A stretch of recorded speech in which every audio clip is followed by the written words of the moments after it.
he has watched Trump, and he's realized from Trump and Tucker and others that you can keep saying things that aren't true, and it's a sign of toughness now. Yeah. It's a sign of strength. Remember, facts are like so cuffs. 30 years ago in their mind. Yeah. It's all about your feelings. Yeah. And when you're a Trump supporter watching Vivek and you find out that he was fact checked and he was contradicted, don't care. And people, they confront him on stage, you're like, I'm with him. Oh, he might be sort of fudging some of this, and he might have lied and written in a book that January 6th was bad, but I love the way he makes me feel.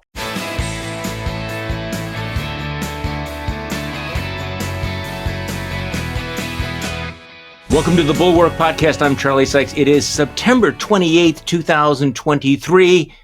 Oh my God, what a shit show last night. I'm sorry, let's cut right to this. We have a lot to talk about. We have, Bob Menendez meeting with his fellow Democrats. We're going to try to talk him into walking off the cliff. We have a government shutdown coming. We have Donald Trump pretending to be the everyman talking to a non-union audience up in Michigan. What am I leaving out here? We have a great piece by my colleague A.B. Stoddard on abortion. And of course, we had the kids' table debate last night. First of all, hey, welcome, A.B., to the podcast, our morning after hangover debate podcast.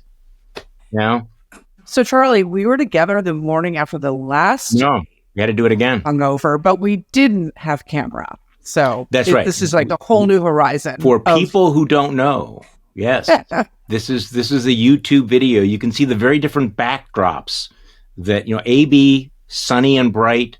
I'm kind of in the cave, a little bit darker here. So, again, this is one of those reminders. I'm sorry, and we're also, by the way, doing morning shots as a YouTube video. And the theme of that is you are not the crazy ones. But watching that debate last night, where do you start? I had low expectations for this debate, but it was ridiculous. First of all, you realize, Donald Trump's not there. This debate is a non-event that had the advantage of also being completely pointless. And a lot of the time, they just, the single digit folks were just yelling at each other and interrupting one another. This is the way it sounded, in case you missed it. You wanted a gas tax increase, and then you wanted We do not intend to go ahead like this. In fact, we're about to take a commercial Pulling break. the car over. We'll have more of the second Republican debate live from the Reagan Presidential Library. Yeah, that's a, hey, kids, if you don't stop that, I'm pulling the car over. Don't make me come back there. It was like that. It was, wow. Now, there was one memorable zinger here. I know that everybody else is going to be citing it. Nikki Haley did have one good shot, but it was a bit warmed over because she borrowed it, ripped it off from one of my favorite movie scenes of all time. Do you know, AB, are you a Adam Sandler fan? Do you know Billy Madison? The Billy Madison thing? I did not know that she ripped it off from Adam. Okay, so I knew this immediately because in a previous life in the before times, when we would have callers to the show who were particularly awful, I would always play the Billy Madison clip. I didn't have to respond. So it was sort of like, this was my canned response to the dumbest things that people would say on my show. So I go way back with Billy Madison. So here's Nikki Haley and with the original. This is infuriating because TikTok is one of the most dangerous social media apps that we could have. And what you've got, I honestly, every time I hear you, I feel a little bit dumber for what you say. Because I can't believe that here you've got a TikTok situation. Mr. Madison, what you just said is one of the most insanely idiotic things I have ever heard. At no point in your rambling, incoherent response were you even close to anything that could be considered a rational thought. Everyone in this room is now dumber for having listened to it. Okay, so, all right. So I feel that we're all a little bit. Your show after callers? Oh yes. In fact, I did it long enough that people the chant would go up when there'd be a certain caller.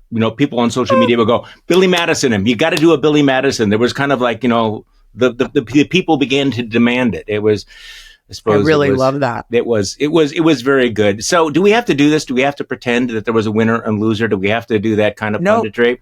Okay. I forbid that.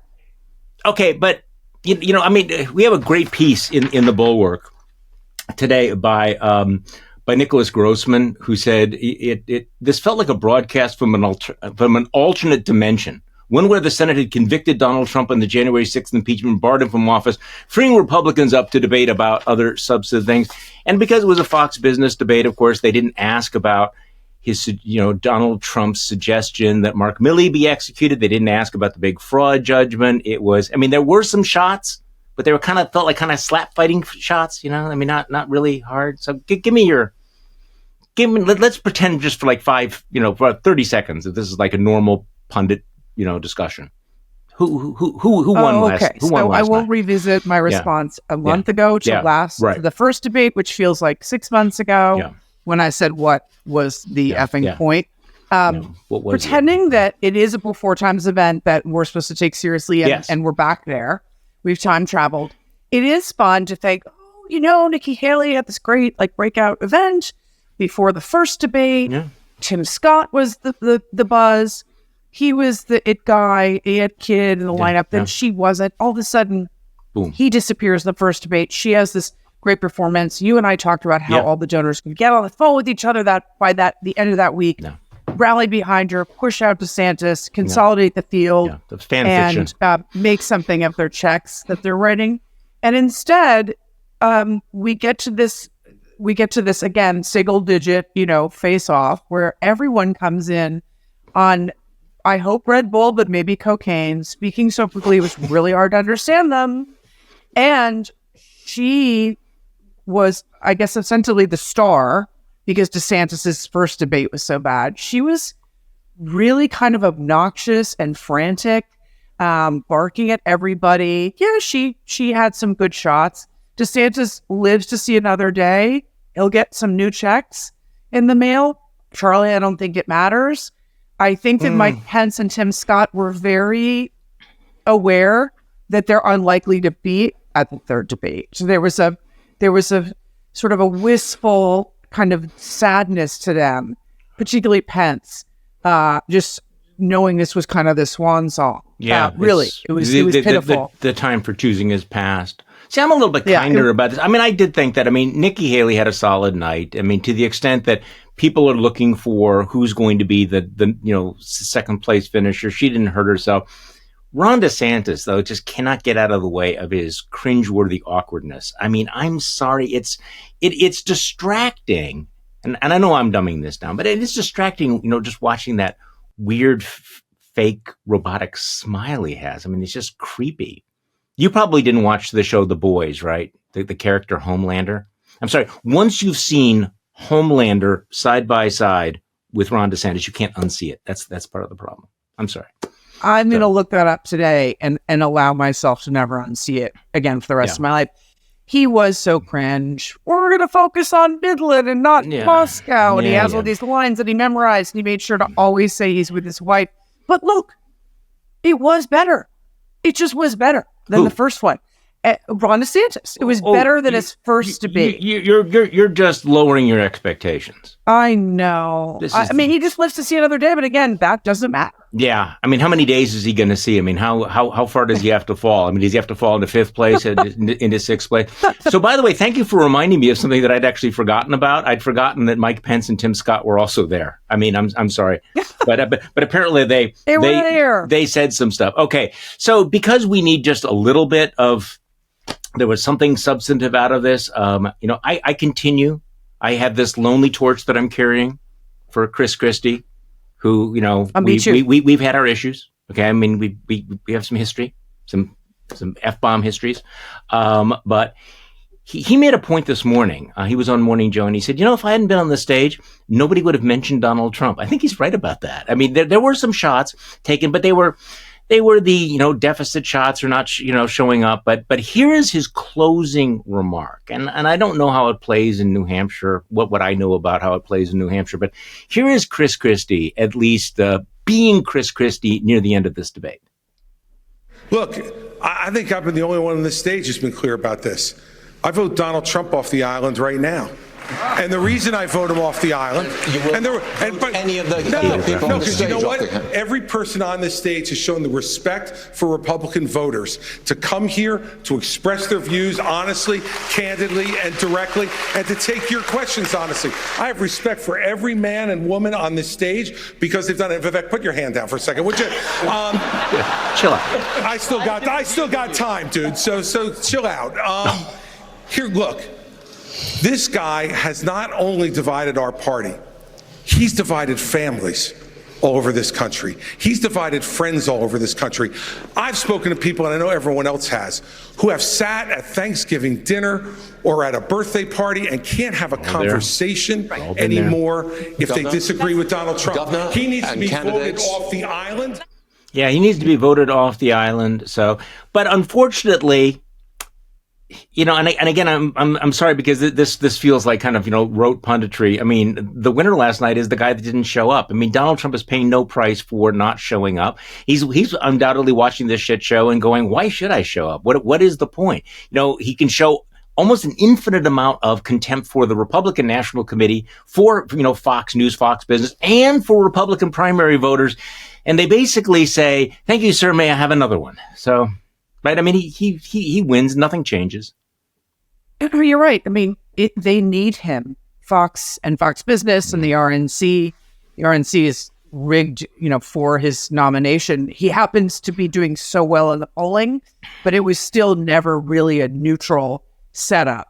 I found what Christie said, and you said when you were listening to him, we've all been there. I mean, it was so searing because, you know, even Trump supporters watching, you know, have this familiar feeling about how divisive he is.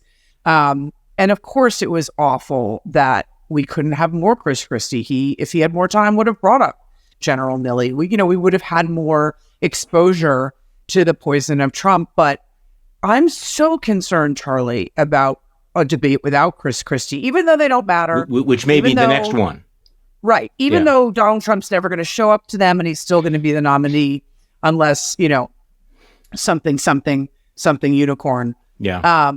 Meteor. It's just going to be hard to not have a truth teller there. It was hard to not have Hutchinson there. So it's just so cringe to watch these things. They're so pointless and they're so depressing. They are. Speaking of Mark Milley, let's move on because I think we've already spent enough time on the debate, don't you think? I mean, the non-event debate that we're not going to go through the motions of pretending is actually going to make a lot. To be done. Yeah. So Mark Milley, the chairman of the Joint Chiefs of Staff, is interviewed by Norah O'Donnell on 60 Minutes, and she asked him about the very pointed suggestion from the former commander-in-chief that he be put to death for treason. I just think that, you know, we have so normalized all of this. And, you know, as I've said, you know, Donald Trump has succeeded in normalizing violent rhetoric. And the problem is that if you normalize the rhetoric of violence, you can normalize violence itself. But this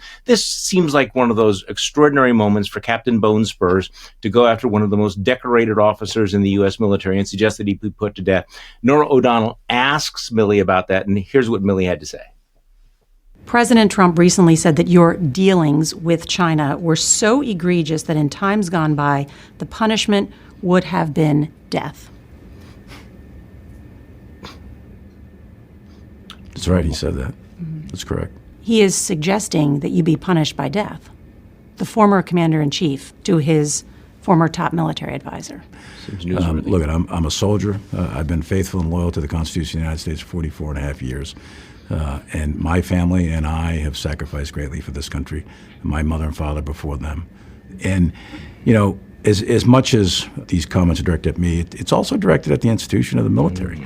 And there's 2.1 million of us in uniform.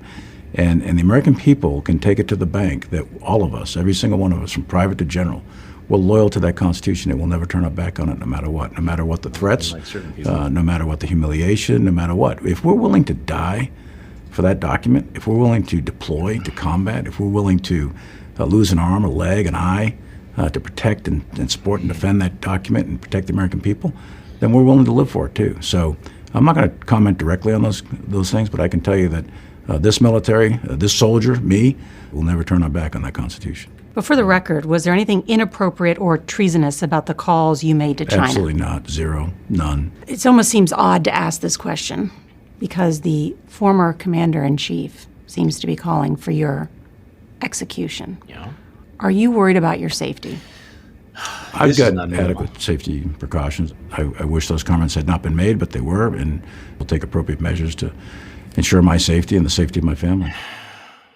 So he'll be okay, but AB, as Mona Charen writes in the Bulwark today, this whole climate of fear and intimidation, can't be minimized. This is part of the world that we live in now, where these threats cause people to live in fear. Now, Mark Milley's going to be okay. He's surrounded by lots of guys with guns, burly guys. He's not, that's probably not a problem. But I don't think we should be surprised that other people are frightened by it. But I guess I'm listening to this and, here's Captain Bonespurs, a guy who evaded the draft, who mocked John McCain's time as a POW, who apparently has said in the past, that he doesn't want to be, don't invite disabled veterans to come to these events because they're embarrassing to see. And I guess, fuck that guy. You know what I'm saying? I mean, fully fuck that guy. And why there's so many people out there that think that Donald Trump is this super patriot who supports the military and he has the back of the people, in blue and in green and everything. But I mean, seriously, fuck this guy. I'm sorry. I watched that last night and then I listened to it now and I never want to hear it again. Yeah. It is so enraging to me that he has never paid a political price with his base for trashing the military and their commitment and their selflessness as they carry out an oath to the Constitution and put their lives on the line for it, for us.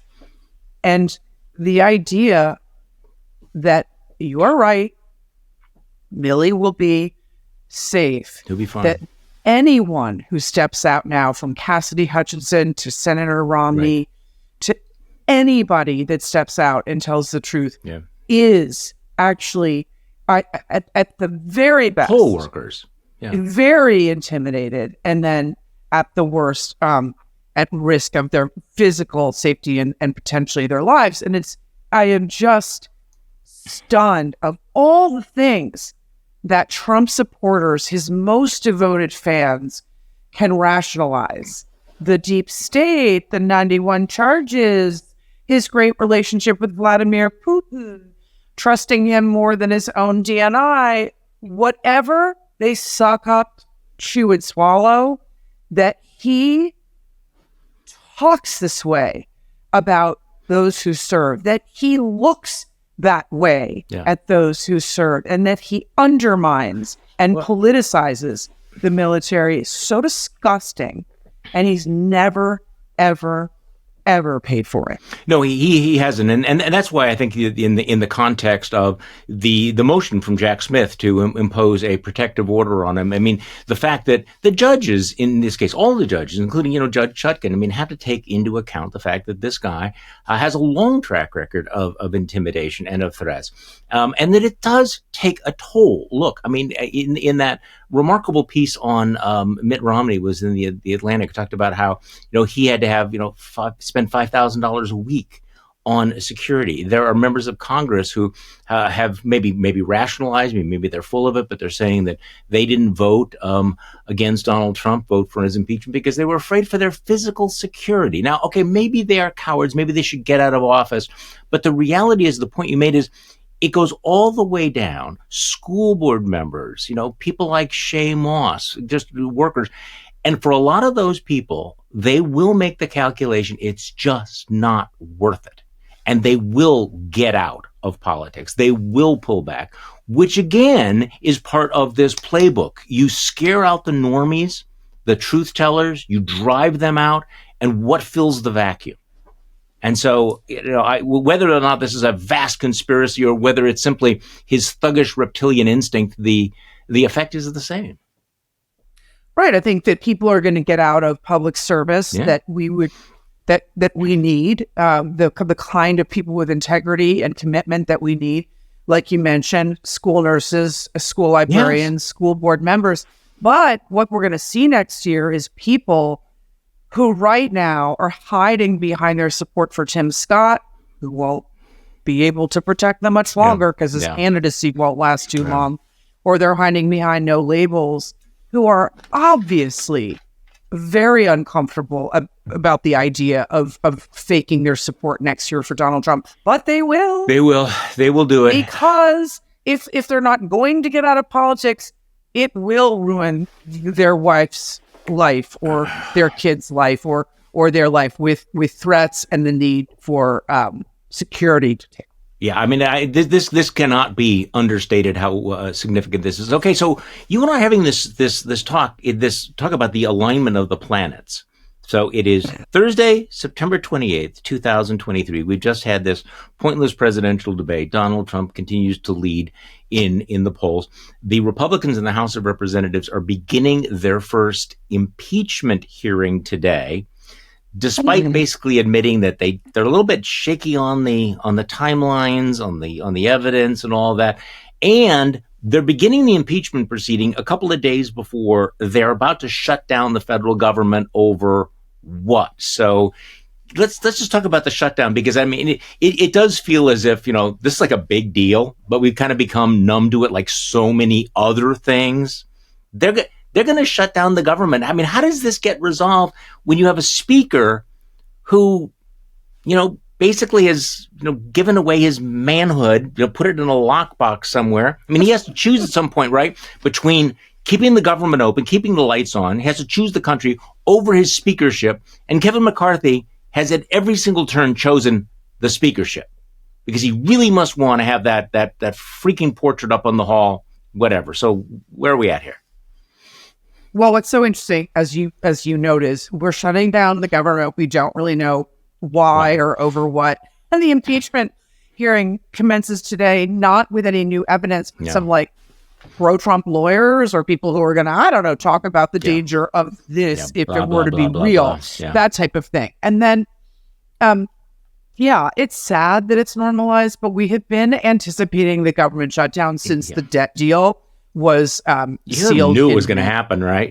So I mean, the hardliners were promised if they didn't lead us off the cliff of default, that they would at least would be able to have their fun by September 30th. So this was kind of written into the script, and McCarthy's known that. There's nothing he can do at this hour, and that's why he literally, straight face, tells reporters that it's Joe Biden's fault. Oh yeah, it's Joe Biden's because he hasn't had a meeting with him after he's already said repeatedly, and so is all of his colleagues, we really shouldn't do this. This is really pointless. People in here, like you noted the other day, this whole new concept. Amazing. Burning it down. This is just a new phenomenon in his rank and file. Anyway, so it's really a disaster. And then there's kind of, like you said, on another planet, like before time, strange alignment. President Biden is going to Arizona today to talk about federal funding for a John McCain museum and the threat that MAGA Republicans pose to democracy. Unfortunately, because there's impeachment and a government shutdown consuming the oxygen in Washington, I don't even know how much that will be covered. But it is stunning. I didn't know it was going to happen. It is stunning. Okay, so here's a little nutshell, and this I'm going to try to read off these tweets here of something that happened last night in the House of Representatives. So the first vote is the House votes 104 to 330. The House defeats an amendment to the defense spending bill by MAGA Representative Andy Biggs from Arizona to slash Ukraine security assistance. So overwhelmingly, the House votes against this. They vote to support Ukraine. That's kind of the good news. Then, a few hours later, the House Rules Committee, dominated by Republicans, votes to pull $300 million in security assistance out of Ukraine. Aaron Blake of the Washington Post says this is Congress in a nutshell. More than 3/4 of the House supports something, aid to Ukraine, including a majority of the majority, but it is quickly stripped out of the bill late at night because a relatively small amount of money is a red line for a tiny handful of vocal members. So you have the good news is overwhelming support for Ukraine. The bad news is that you have this very tiny minority of burn it all down folks, Trumpist folks, who are who basically are holding the 3/4 of the House hostage on this issue. And it's important to remember back in January, they secured seats on the Rules Committee. Yes. The terrorists did, as a part of their deal with Kevin McCarthy so that he could become Speaker. What so could go if they wrong? weren't on the Rules Committee, right, that wouldn't have been able to happen. I've been told for weeks there were more than 300 votes in the House for Ukraine, and there would be a majority of Republicans. But as you point out, as long as McCarthy continues to make sure they have books of matches in their hands, and he's giving them to them, this whole thing is going to be a constant bonfire. All right. So in other news today, the Democrats in the Senate are having a caucus meeting, and apparently New Jersey Senator Bob Menendez is going to make his case. Like, what gold bars have been lying around my house? I mean, doesn't everybody have $480,000 in $100 bills stuffed into their underwear drawer? Interesting reaction from John Fetterman, who I think has for some time been all out of bleeps to give on all of this stuff. Do you see what his statement is? This is Fetterman Unplugged. He said, unless Senator Menendez is coming today to resign, I am not interested in hearing his explanation for gold bars stashed in a mattress. We're past the point of his tough talk and defiance, given the scope and scale of his alleged corruption. Now, this is one of his colleagues, and they're going to be in the same room. So your take, how are Senate Democrats dealing with Bob Menendez? I mean, he's their guy. It's a clubby place, and yet he's got corruption jumping off him like fleas off a gorilla. I mean, so tell me what's going on there. Well, he learned from the Republican Party that these things are survivable. So he's going full double down MAGA defiance mode. And he played the race card too, saying that he was just being run out of his job because he's a Latino. This is just spectacular in so many ways. I'm really glad that John Fetterman is sort of liberated. I wish he would wear some nice clothing, but he is, he's in nothing left to lose mode.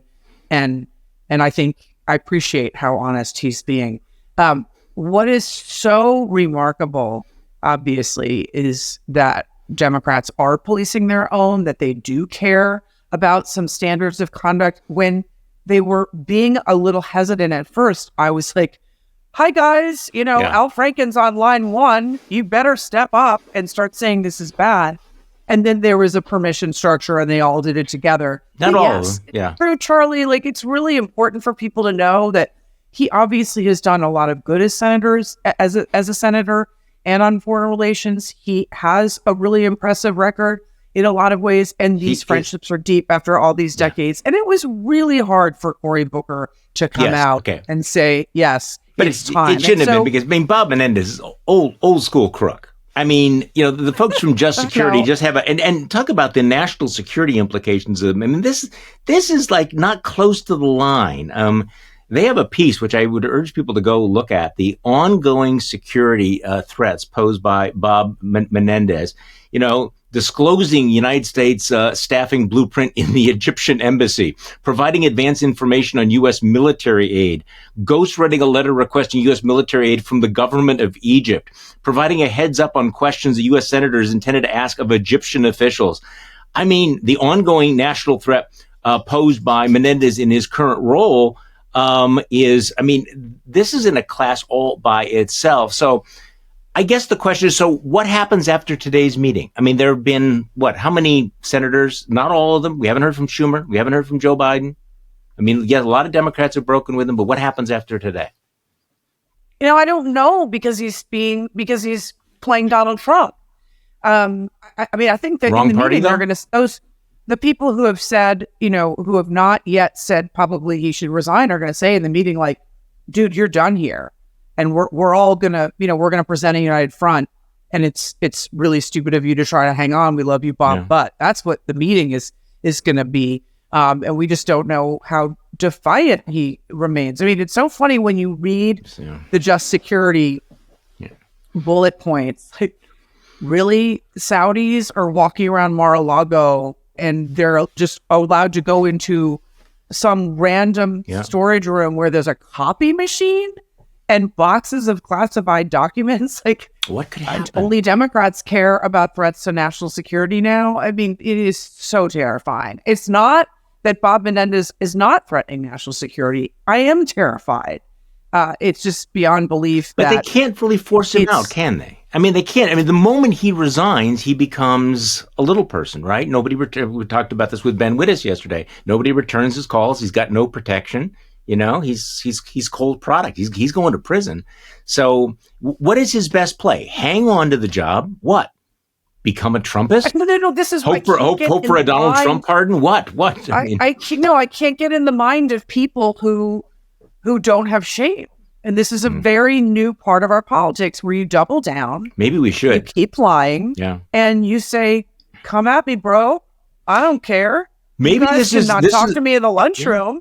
I'm going to keep this job. And my, wonderful new wife who I met at IHOP really likes, gold bars and fancy cars. And I beat the rep last time. So who cares? I mean, this is what Donald Trump has done to our politics. He is the perfect mentor. If you have lost all sense of shame and you're willing to keep lying and you're not embarrassed, so you keep coming to work every day and running down the halls with the scrums of reporters, a lot of these people they last. So I think the journalism schools need to adapt. Maybe you need to have a course on how do you deal with people who are utterly without shame.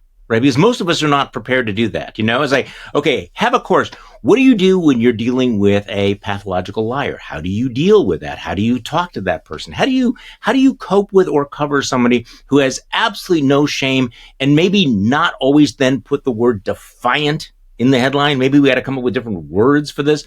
I think that being a political observer these days used to be you had to know history, write a little sociology.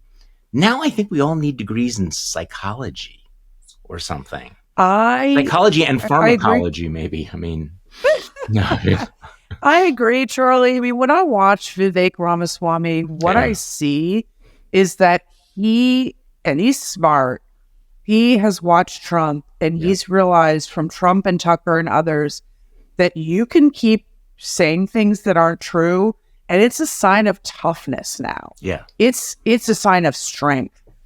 Remember, facts are like so 30 years ago in their mind. Yeah. It's all about your feelings. Yeah. And when you're a Trump supporter watching Vivek and you find out that he was fact checked and he was contradicted, don't care. And people, they confront him on stage, you're like, I'm with him. Oh, he might be sort of fudging some of this, and he might have lied and written in a book that January 6th was bad, but I love the way he makes me feel. That's right. And he just keeps saying what I want and lying. And I think lying is now macho. I think you're right. I mean, there is that, and also the insults in some of the most extreme positions. I mean, there is that back and forth about who's more brutal. Like, I will build a wall on the border. Well, no, I will put razor blades on top of the wall. I will shoot anyone who crosses the line stone cold dead. Then what's the next? No. I will have them drawn and quartered. I mean, there is that brutality. The other thing that Ramak has learned is have interesting hair or wild hair. You see him last night? I mean, he's like, it's up there, and he figures, okay, this is one of the things. I have to put on a show like Donald Trump. I have to have really wild hair like Donald Trump, and I have to bullshit as fast as possible like Donald Trump. But you know what? Going back to that first debate, remember this was supposed to be the breakout for Vivek. He did not capitalize on it. It did not happen for him because he was not really ready for that scrutiny. He steps out of the bubble and he was exposed over and over again. This guy is a fabulist. He's a fake. He's a phony. And so you look back at all of the first debate buzz about Vivek, and the only one who came out better other than Donald Trump was Nikki Haley. See, we're back to the debate. So, but Vivek in a post-Trump world is he's the future. Is a good replacement for Trump. I mean, I don't think he goes away if Trump eats the poisoned cheeseburger. So I think that, again, he knows what the base wants, and they don't want consistency. And they like that he stood up and said, I would not give birthright citizenship to myself. I mean, this kind of thing is they're in fuego when they listen to, they love this shit. Well, I think that he has more shelf life later on, and he was never running for president. He wants a cabinet position, and he started a podcast. So the guy is really smart, and it's like Tucker. It's like, you can be inconsistent as long as you say it with your nostrils flaring and like really fast and really fired up. Like, people just love that shit. It's about feelings now. Well, and you keep flooding the zone so that before people catch up with the first lie, you've told lie number 6. Okay, so there's a video that's circulating of Donald Trump up in Michigan, and he's mocking these candidates. They're all running for a job. They want a position in the cabinet, or they want to be vice president. And then he has like a throwaway where he says, "You see anybody up there that would be VP quality? I don't." So some people are interpreting that as basically saying, nobody on that stage is going to be vice president, which I think is worth mentioning, because I think there was a time when you thought that maybe, this was going to be kind of an audition. Maybe Tim Scott still thinks that. But I think people are forgetting that Donald Trump still has a little bit of Mike Pence freak out. Let me explain that. That what he learned was, in 2016, one of the more conventional things he did was pick Mike Pence, the governor of Indiana, heartthrob of the evangelicals, to put on his ticket. A kind of a conventional political decision to balance himself out. But what he realized in the last 4 years is the vice president is the one position in his administration he cannot fire. He can't get rid of his vice president. And the moment he is elected, if he's elected in 2024, the moment he's elected, he becomes a lame duck president. Now, I don't think he thinks of it that way, and I don't think he would intend to be a lame duck president. That's a different story, which means that the vice president, he has to be looking over his shoulder saying, do I want somebody really strong? Do I want somebody who's going to be an independent power source? Am I going to want somebody who immediately is going to be the heir apparent? Because you know how that goes, that once people decide that you are the lame duck and this is the coming power. So I think it's going to be, we haven't gotten into the whole Trump VP thing, but I think that, first of all, that anybody that ever ran against him, probably not, but also anyone who has their own independent appeal or constituency or is a particularly strong person would be a threat. And I don't think that Donald Trump's going to go that way. This is a good point, and I realized it last night, and I was so happy because my biggest fear was he was going to pick Nikki Haley or Tim Scott, and I believe if he did, he would really win quite easily. Ooh, really? And so I'm so happy that he's not going to, because he does not want to be upstaged by her, which is very clear. And I think Christie Noem has really kept a low profile, and she has not tried to be on every Sunday show, and she's not, the it girl online. And now she's scandalized by her affair with Corey Lewandowski. She's kind of perfect, right? She's like got the hair extensions, and she's like, but stooping Corey Lewandowski. I don't know. Do you think that stooping Corey makes her perfect? It makes her more subdued, and she's less of a threat that she'll try to stand out and have her own power center, as you describe. I think she'll. A little bit of it. I think he's gonna try to pick someone who's not a total joke and has some executive experience, but he can't pick Kim Reynolds now. I don't know. It's interesting, but I am so relieved that he's not going to be able to. That he's talked himself out of Nikki Haley and Tim Scott, because I think. It would be a huge electoral. You know who he wants to pick, don't you? Yeah, honestly, again, we're going into this weird world of Donald Trump's mind. I think, maybe he's going to end up with Elise Stefanik, although I think he's going to look at her and go, can I really trust her? I think he would like somebody like a Carrie Lake, but, she's got her own thing. You know who he'd really like, though? If you understand. Taylor Greene? No. That in his mind, he wants Don Jr. or Ivanka. He wants the dynasty. He knows that it's Trump forever. And if it's a member of his family, it will be Trump forever. That's what he wants. Now, whether he's actually going to do that, I don't know.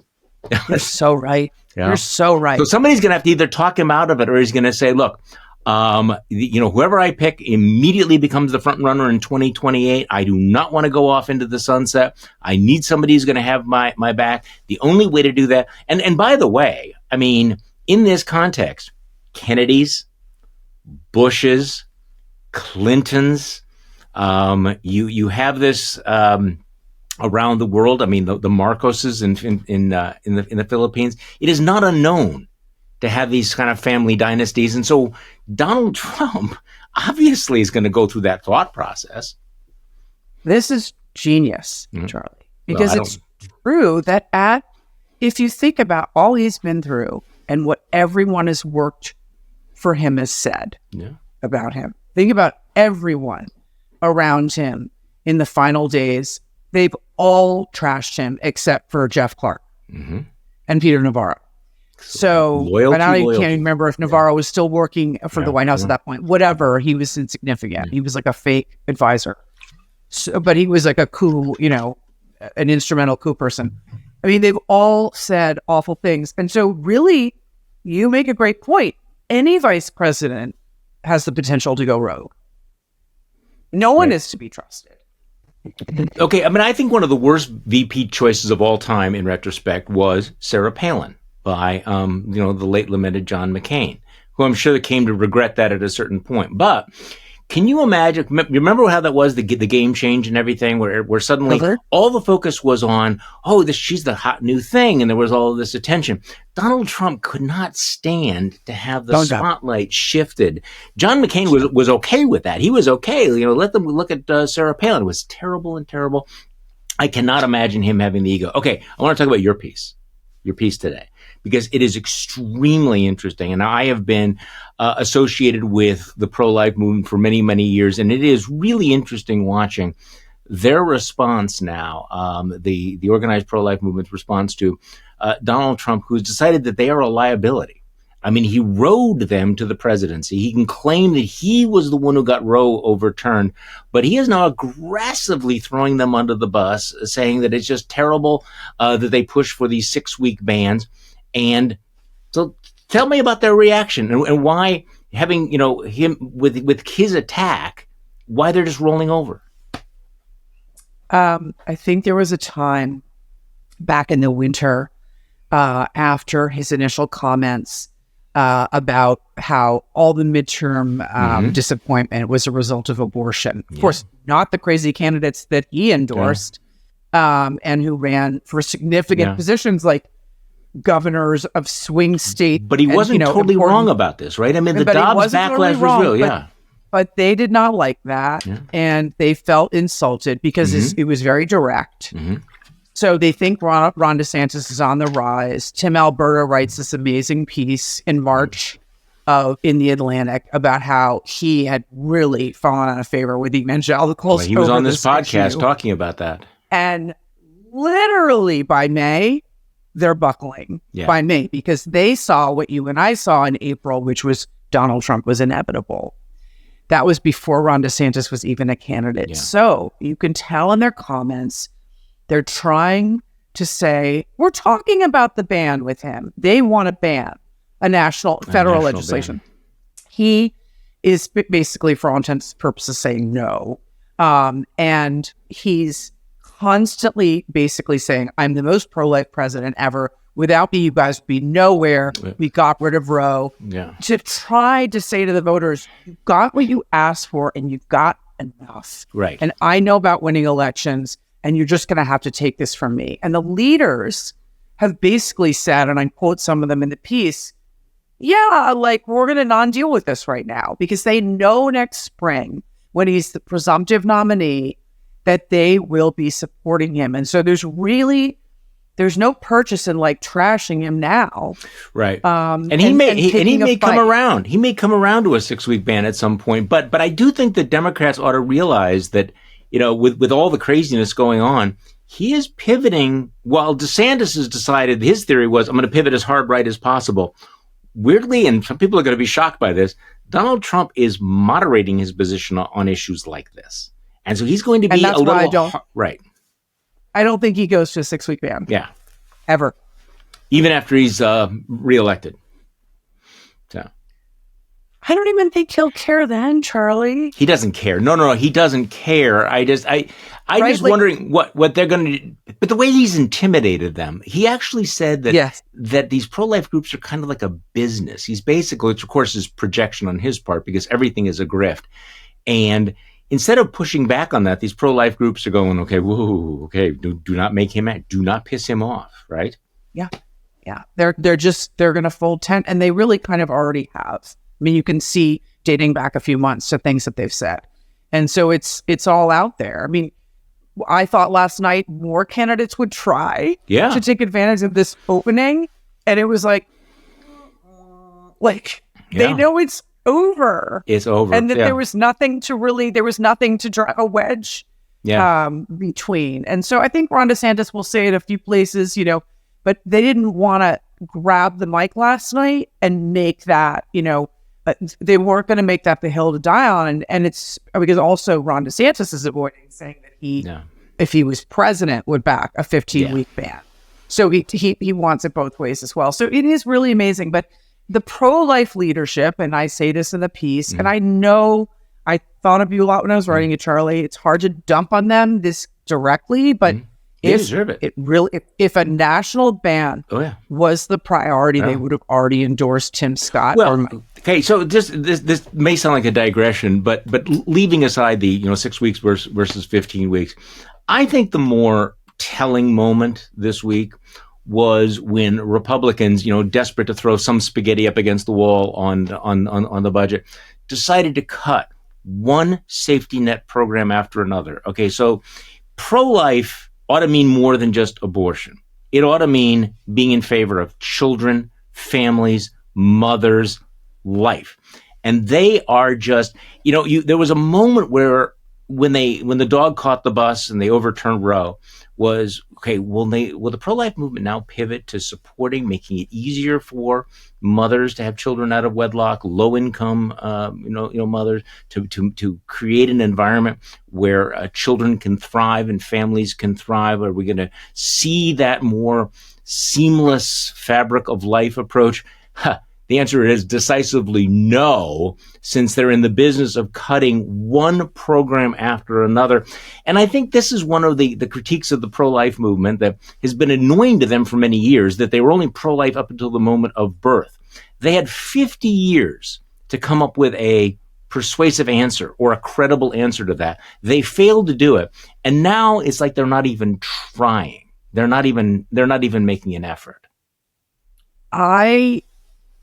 I've heard you describe your work in this space, and I feel so naive that after the June 24th, 2022 decision comes out and a bomb goes off in this country, they had months until a midterm election that I guess they thought was in the bag. I guess they thought it was going to be such a red tsunami. They didn't need to deal with this. But I was convinced that they would come up with pro-family, pro-child, pro-women measures to go and sell to try to counter the anger that was clearly coming from Democrats and independents and some pro-choice Republicans, and that it was going to result in energy at the polls. I thought for sure they would protect themselves, even cynically, not even out of principle, and nothing. No. It was absolutely stunning. No one has come up. I mean, I think, Mitt Romney is, has some safety net, programs that he's been championing for child credits. And he gets no audience with this party for it. No one was interested in coming up with a response about how they were going to ease this transition and welcome children into this world under very, very trying circumstances who might have been unwanted, and make space I think it's a great in this point. Country. It was amazing. I mean, it continues to amaze me. Okay, one last question. I want to get your reaction. Joe Biden on the picket line for the UAW strikers up in Michigan. First time a sitting United States president's ever been on the picket line. I mean, the political calculation's obvious. He is not ceding the ground of the working class to Donald Trump. Donald Trump is up there. He is trying to go after the blue collar vote as well. So Give me your sense of the risk reward here. Joe Biden on the picket line. It's a strike. Donald Trump trying to play his populist card there. How do you see it playing out? I mean, I think Biden, it was a bold move, but I think on balance he had to do it because he's bleeding support from working class voters, and unions are not as powerful as they once were, and the membership is largely supportive of Donald Trump when the leadership is not. So it's all been diluted as an electoral force that could help Joe Biden next year. Then, you have Donald Trump, who his supporters everyone in that room last night, and most of them were not striking, they knew that he was muddying the issue. They knew that when he talks about, the EV transition, he just pretends all their jobs are going to China and they're going to get screwed. He did say, I support you the strikers having increased wages, but he wasn't taking their side. And so he was, again, trying to have it both ways, and some such and such filibuster, fudge filibuster, which is his, great gift, and his supporters buy it. But it is a vulnerability for Joe Biden in that, those jobs in the EV transition are going to be lost, union jobs. It is a it's a tough issue for the Democratic coalition. There's real tension. There is tension there. Yeah. And so I think that he, in his situation, I feel like he kind of had no choice but to go do that. Well, it was a bold move, and I agree with your take on all of this. I mean, there is the risk, and it is there. Aligning himself with the union if the strike gets messy. But on the other hand, I think it was an important announcement that I am going to fight for the working class vote. I am not going to give that up. Which, by the way, is also.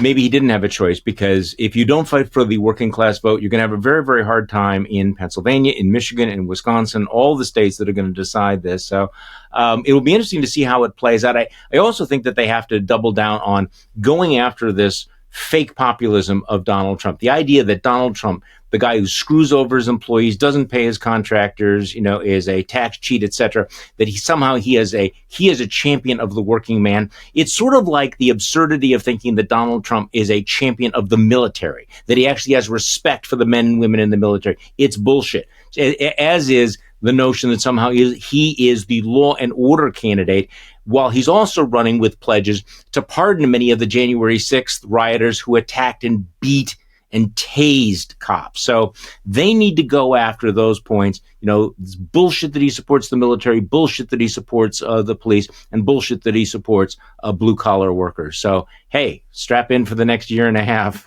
AB. That's good advice, though, Charlie, and I hope they will take it. They really are bleeding support from those people, and they cannot win this election with college graduates alone. And I think that if Biden can't do it, there are plenty of people in the party that can talk about Trump's record with the auto workers. There are other people who can articulate. Yeah. So we'll see if they take your advice. One more item of free advice. The moment that the Republicans shut down the government, Democratic surrogates need to be at the border saying, look what Republicans have done, shutting down so many of these programs that are keeping our country secure. Don't concede that issue as well.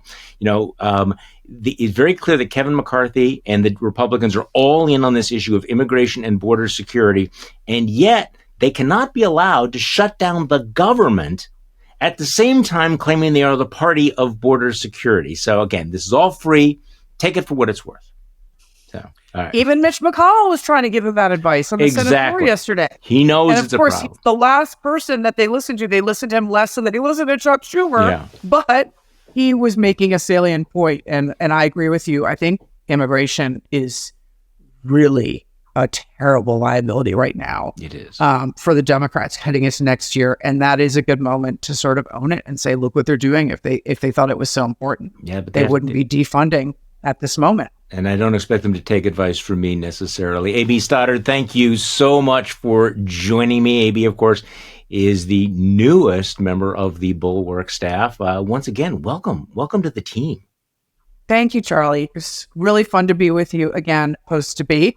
I feel like I wish that we'll never be together again post-primary debate, but there is a third one on November 8th. So no, we'll definitely we'll be together after the third one. I'm just telling you, we got to make this kind of a regular sort of thing. And thank you all for listening to today's Bulwark podcast.